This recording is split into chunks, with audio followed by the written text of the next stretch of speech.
Welcome to The Machine, a computer science education podcast from the South East Technological University, SETU, formerly Waterford Institute of Technology, WIT, but that's who we are now, and you can check out setu.ie for more details about that. My name is Rob O'Connor. I'm a lecturer in the Department of Computing and Mathematics.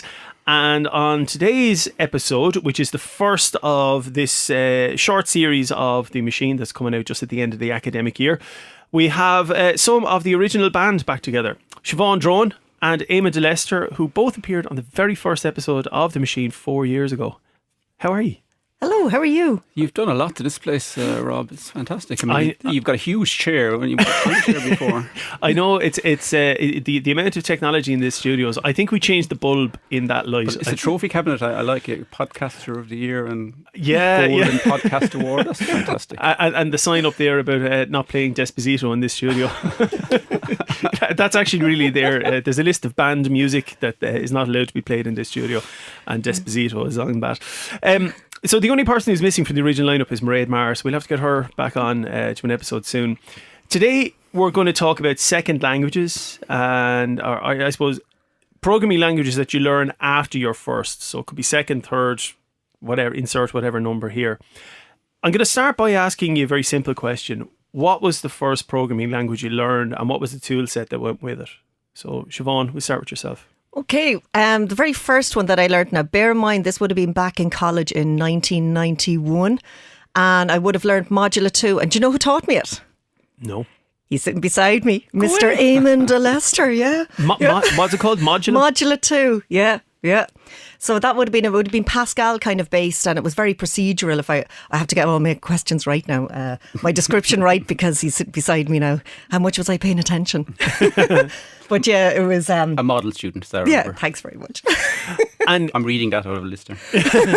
So what was this? Would you have been using a VAX system or something for this? This wouldn't be PC based, would it? Oh, everything was done on the VAX mainframe, and it was procedural language, so it was kind of real, follow the sequence and the lines of code that were written. And my memory of it is very sketchy because it was 1991, but we'd have written a lot of programs at the time for Eamonn, like kind of assignments and stuff like that. It was Pascal kind of based, if I remember rightly. Do you remember? Yeah. Yeah, it's well, my first language was Pascal, actually, and that's why you learned Modula 2. Really? Your second language? Because in the 70s, Pascal was all the rage as a teaching language. And when I came to WRTC first, it was still Pascal. But Modula 2 is kind of successor to it, slightly more sophisticated. And obviously, with sophisticated students like Siobhan, I couldn't fall back on Pascal at that stage. So Modula 2 was introduced. And what would have been the tool set that you would have used back then? In the 70s, it was all what you'd call dumb terminals. You may remember what they were. Just a terminal with a green screen. Not too far in the 70s from teletype, in fact. That was still being used. My very first programming project was punch cards. We're talking a long time ago here now. Right. So your program was on a deck that you submitted, and you got the results a few hours later or the following day. So this is where you wrote a program by punching holes in the cards, and then you fed the cards into the machine, and then you either got a result or you didn't. If you made a mistake, exactly, back to the punching board. Yeah, or if you dropped the card deck and it spread all over the ground, you had no way of getting it back together again. Really? Because you sort them all into the correct That's sequence. a good excuse for not having your assignment ready. So for students who are listening today and you're complaining about Eclipse or whatever it is that you're having yourself, it's a lot nicer than dropping cards on a floor. We used to have another issue as well with when we did start moving on in college into PCs, that we were using floppy disks, and the 3.5 were fine, but it was the 5 1/4 were a wicked problem because they'd bend. So you'd have your assignment ready on them. So it's a 5 1/4 inch floppy disk, but it was really floppy. So if it bent, it wouldn't go into the machine again, and your code is on the disk, but you can't get it running. So you had to be so careful of your assignments that you didn't bend your floppy. Okay, you might need to cut that out.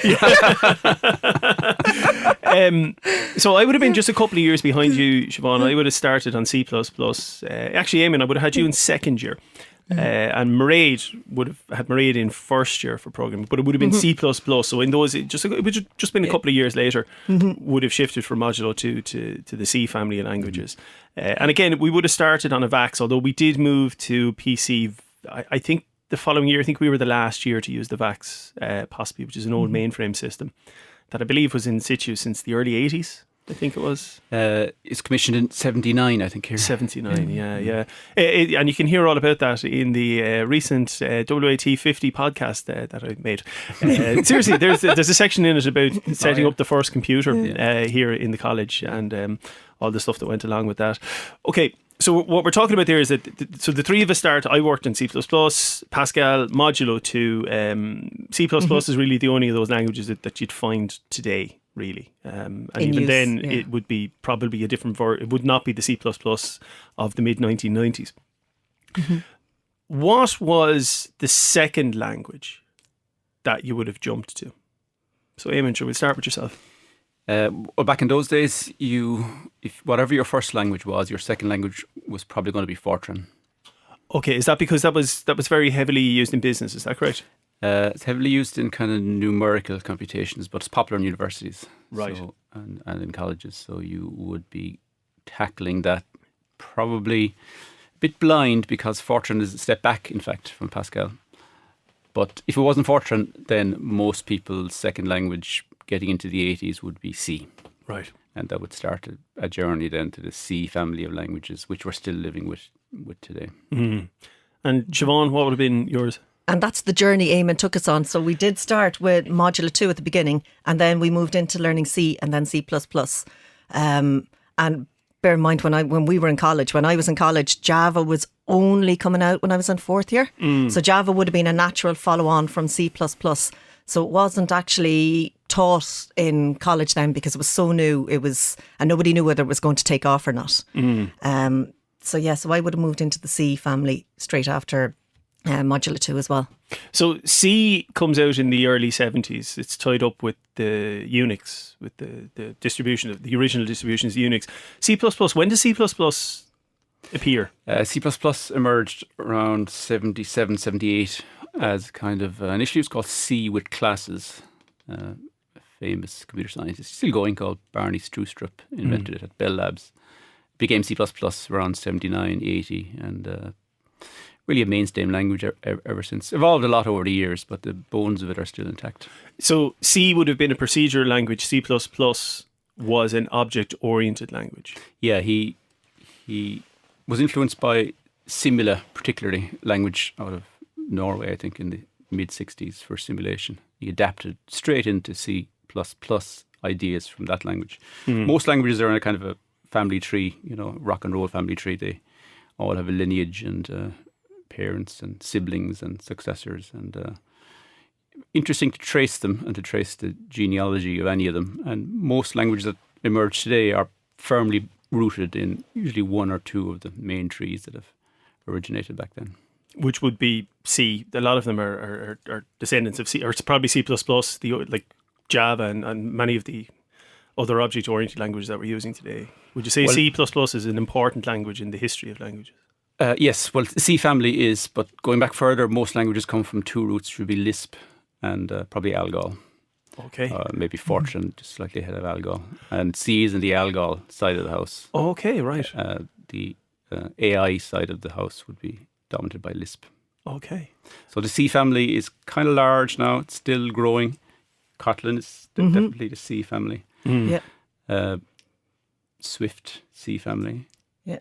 And Go, of course Javascript, Groovy. Go, Groovy, C, C++. So going back to when you started learning your second language, how did you find it? How was it as difficult a challenge as learning your first language, right? Because let's just assume that somebody is learning a first language, learning programming for the first time. It's a difficult challenge. You have to think in a different way than regular life.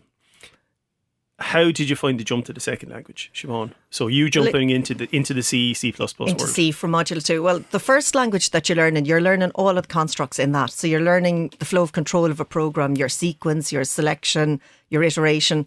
And then in the first language, you're also learning a load of different other types of constructs and how you construct a program to solve a particular problem. So you're learning a huge amount of how you program in your first language. So then moving into the second language, you're just looking at kind of telltale signs of what's different between them. So the syntax is going to be different. Sometimes the type system is going to be different as well. You might have a strongly typed language, statically typed languages, dynamically typed. It all depends. But basically, the main message, I suppose, in going from one language to the next is you're doing roughly the same thing as you were doing before. It's just different syntaxes and different ways of handling your variables. That's how I found it anyway. And Eamonn, would you agree with that, or would you have anything to add? Yeah, I think in those days we kind of resisted the second language because we just learned the first one. So what are you giving us the second one for? We haven't got the first one right yet. Yeah. And we were writing the same kind of programs, so we didn't really feel it was a big step forward to write the same thing, not as well in the second language that we had mastered in the first language. But I think for the kind of programming environment today, it's a bit different. The second language is often because it's something you want to do that requires a step forward. So if you're learning, let's say you're learning Java as your first language, and you would like really to get into Raspberry Pi developments, let's say, Internet of Things and the like, then you'd probably be looking at Python as an option because it's easy to get set up there. Or if you wanted to mobile, you'd be looking at Kotlin or Swift or one of these languages.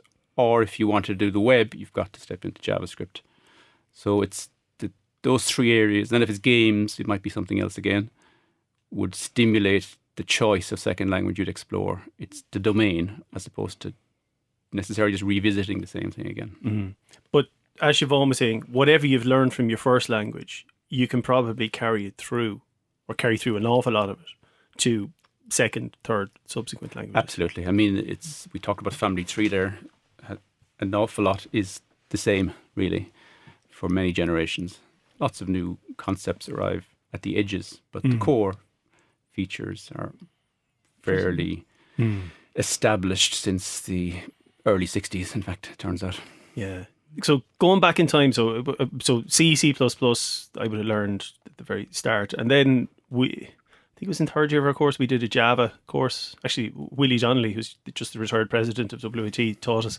Yeah, and I gave him all the notes. Yeah. Because we always kind of suspected Willie was half a step ahead of us. But anyway, but at the time, I would have done my fourth year project entirely in Java. And we largely just taught ourselves. From books. This is pre-Stack Overflow. There was nothing like that. You just kind of got books and you figured things out.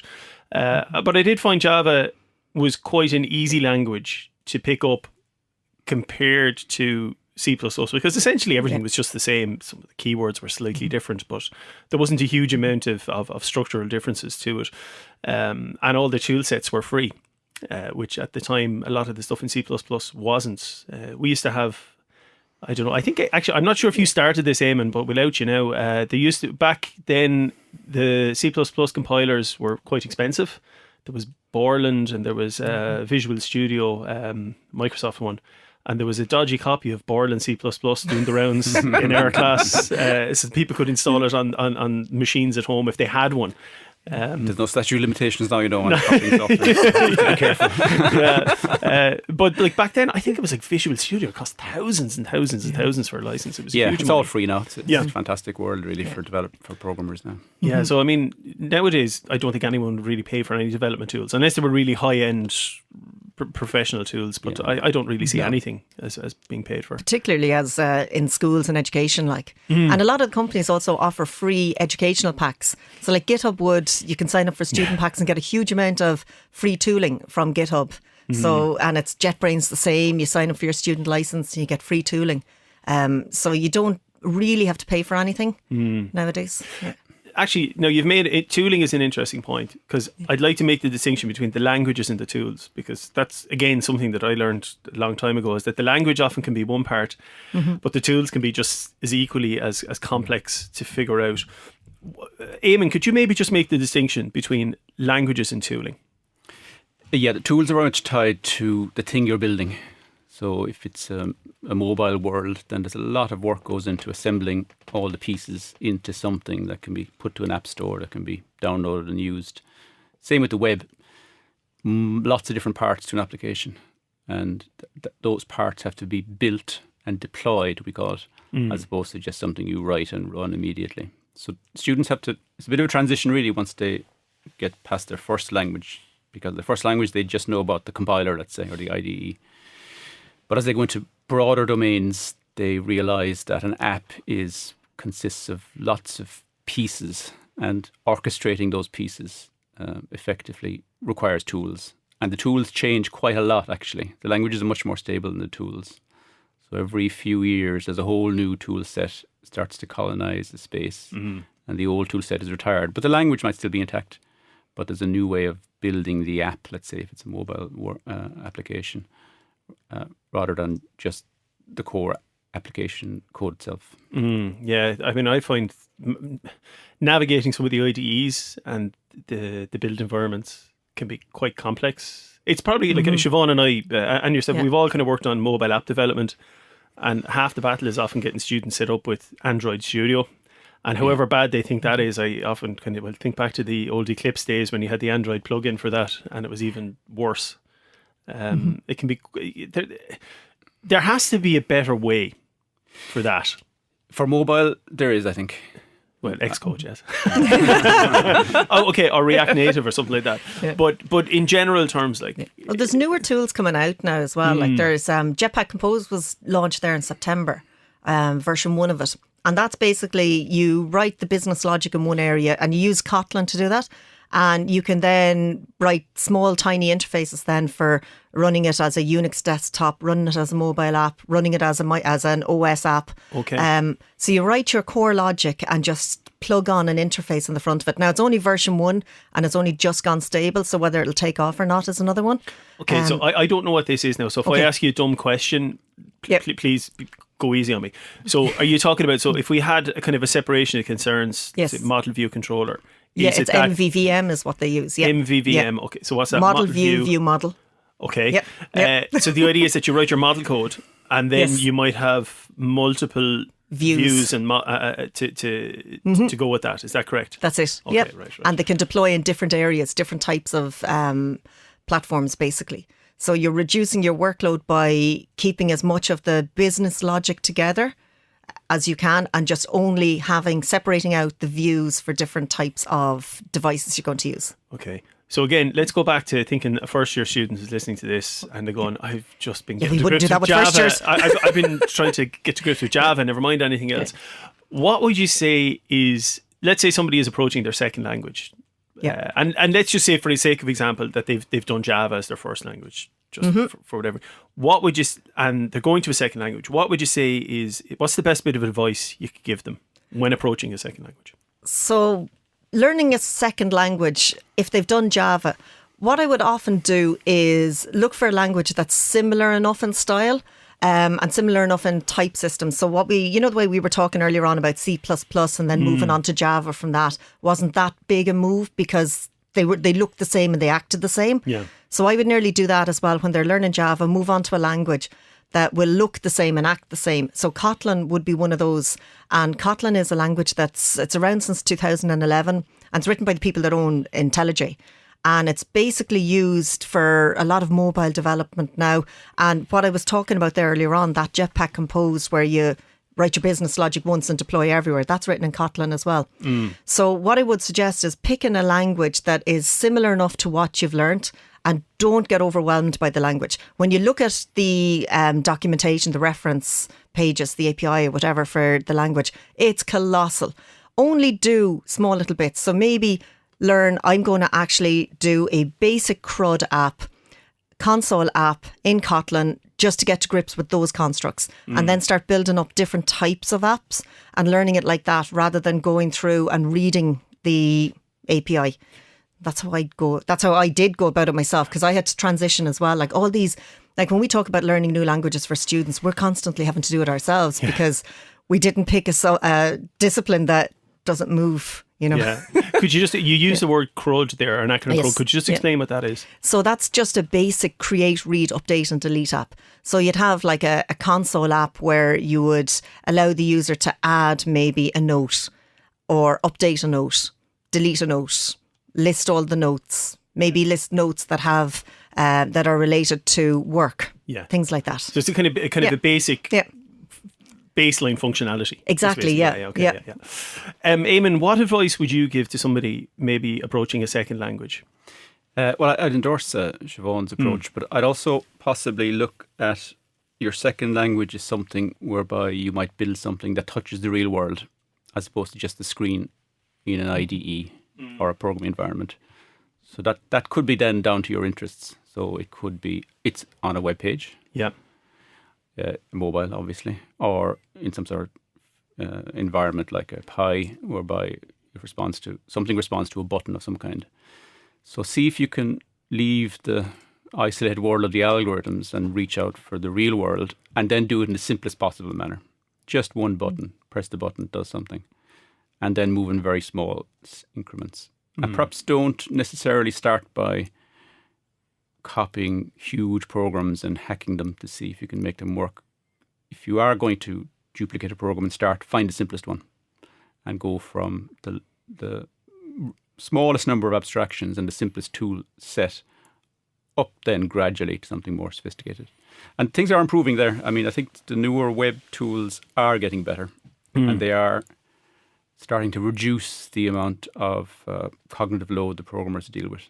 They realise that web in particular is way too complicated. And we're seeing improved and more streamlined approaches emerging, which means as a second language, you have a better chance of getting a foothold on it than 5 years ago would have been very hard. Would you see a distinction between, I'm using air quotes here, okay, I know it's a podcast, you can't see it, computer programming and web programming? No. Okay. Yeah, good. I don't either. I'm thinking about our module catalogue at the moment, and we have this web distinction between we have the kind of programming, then we have the web, and I'm not really sure where that line Programming is programming, really. Yeah. So there's just multiple avenues. I suppose so many people experience computing now through the web. I mean, it's very hard, again, just with our nostalgia hats on, and we've been talking about stuff from the 70s and the 90s, and and the web. It's very hard it's hard for a student today to imagine what it was like a pre-web world. Absolutely. We didn't have the internet when we were in college. Gopher came out on the VAX at one stage. These are the VAX, the big old mainframes.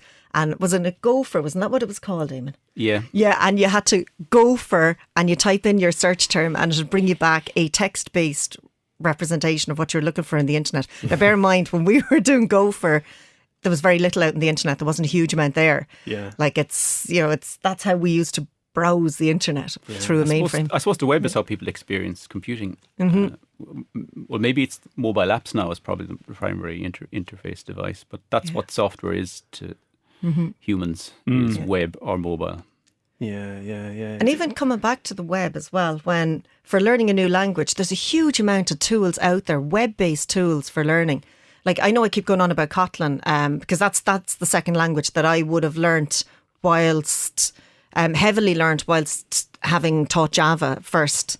So basically there's a load of tools out there. Like there's one called Kotlin Koans, Koans. And if you Google that, it's basically a huge amount of web-based interface where it's asking you to enter in a snippet of code in Kotlin and it'll tell you if you're right or wrong. It'll produce your output. And there's a huge amount of those types of tools for learning any of the languages, like there's JavaScript ones. So it's even learning a language has gone completely web-based. Yeah. I've used one with some kids in Coder Dojo, Trinket.io. It's essentially just a web-based editor. Yeah. But you can have a project set up with all the dependencies built in. So I've some kids doing some web programming, which is HTML, CSS, and then others doing Python. And they don't get bogged down in libraries or any of that kind of stuff. They open up the browser, they go to their project and they have a split screen, so they have kind of the results on one side and the code on the other. It's quite nice. Now, I mean, it wouldn't be scalable to a production system, but for learning Python, I mean, there's kids, who are pre-teenagers, and I'm amazed at the stuff that they're doing in Python. You know, it's Yeah, great. those kind of newer, well, it's not new now. The Jupyter notebooks on Python. What's that? It's used a lot in people exploring data. Jupyter notebooks just ordinary text, like your documentation. You write your paragraph text, and you can land into it a Python fragment, which is drawing a graph. Oh, right, And then okay. you can proceed with some more of your text. So it's like a live document with program execution in place on the page for different parts, as you're explaining a concept or illustrating a mathematical technique of some kind. They use it a lot here. I think Kieran used it a lot with the second years or first years here. Right, okay.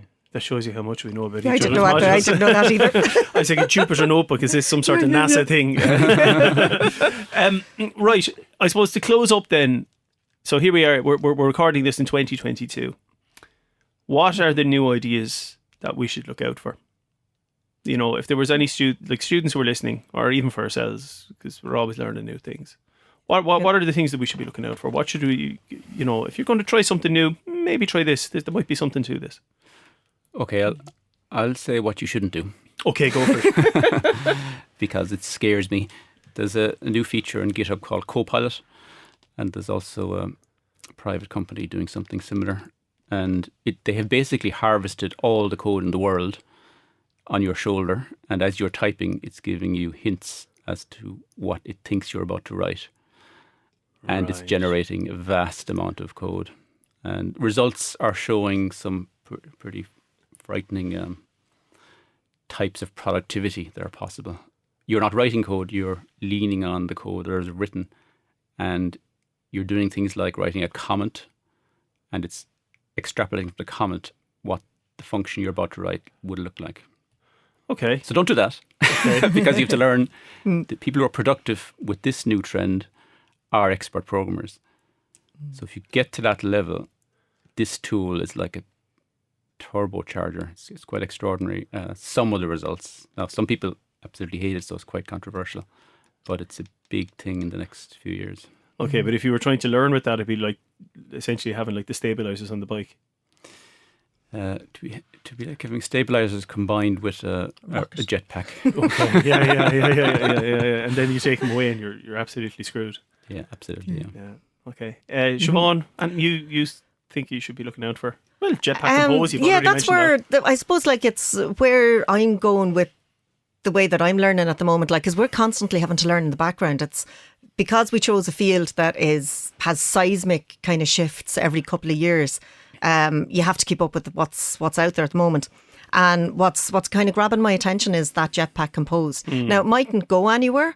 You never know with new technologies whether it'll actually take off totally or not. But I do like the whole concept of write the logic once and deploy in loads of different places. And writing the logic once in a simple language like Kotlin, it's kind of like I started just kind of playing around with it and just producing different deployments to different types of platforms from a small piece of Kotlin code, and I was like, oh yeah, I like that. Yeah, that's nice. Yeah, that concept is been transposed into SwiftUI and Dart, which is more declarative programming as opposed to imperative. These are the two great divides from 50 years ago. We've been mostly working on the imperative side. Most of the languages we've discussed are imperative.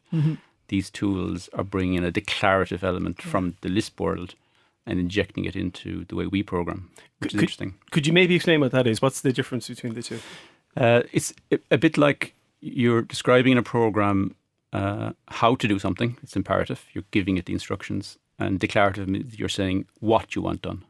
And you're relying on the language mechanisms and tools to figure out how to do it. Okay. And that's a big productivity difference in terms of the amount of lines of code you might write. Because one of the strange features of programming is that most developers only write 5 lines a day. That's the average. No matter what language it is, whether it's a super modern language or a very old language, you still only do 5 lines a day in the industry. And the second feature, which is a bit alarming, is the number of bugs per line doesn't vary. Okay.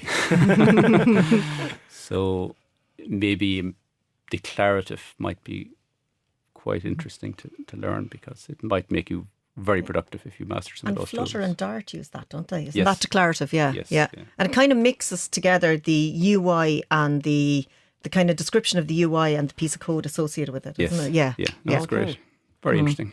Yeah. It's a different way of learning coding. Yeah. Okay, so is it so a common? I think you taught it to me back in 100 years ago. Eamonn, was at the top of a function, just put a comment saying what you wanted this to do, not how you're going to do it, just what you wanted it to do, and then you'd figure out the how as you went. And one of the common mistakes that I see with students is I still do that today. Is they just start hacking away, but they don't know what they want to do, but they're trying to do the how. So you're saying the what needs to come before the how, but this is in a more structural approach as opposed to shoehorning it in with the comment. Yeah, it effectively slightly inverts the syntax you're doing. You're declaring the result, and you're asking your tool, your language to make it happen, rather than instructing it line by line, do this, do that, do the other. Okay. So the structure of your code starts to look quite different. So to just summarize then, in order to get into this kind of more declarative structure, what would you recommend as the way to go? I think there's two ways in. One is what Siobhan is talking about, which is mostly declarative structures around the UI. So, and then marrying your logic off that, which makes it which makes you more productive, I think, in that context. The ultimate destination of declarative programming is functional programming, and it's back to Lisp, and it's back to the other side of the house, really. That is a minority interest, but has driven a lot of innovations in AI and knowledge-based systems over the years. That's going to be, we'll put a pin in AI and knowledge-based systems, because we definitely have to come back to that as a podcast in the not too distant future. Maybe in the next season. I think that keeps coming up again and again as a request, so we'll definitely do that. Yeah. That's great. Siobhan and Eamonn, that's been actually very an enlightening discussion. I've learned a lot, so thank you. If you want to learn more about us, we all have profiles up on the setu.ie website. You can check out the podcast at Machine Podcast on Twitter. There's a Facebook page as well, although I never update it. And this is the first of a series of episodes coming out weekly for the next few weeks. And then we'll have more episodes then in the new academic year. Eamonn and Siobhan, thank you very, very much for your time. Thanks, Rob. Thank you.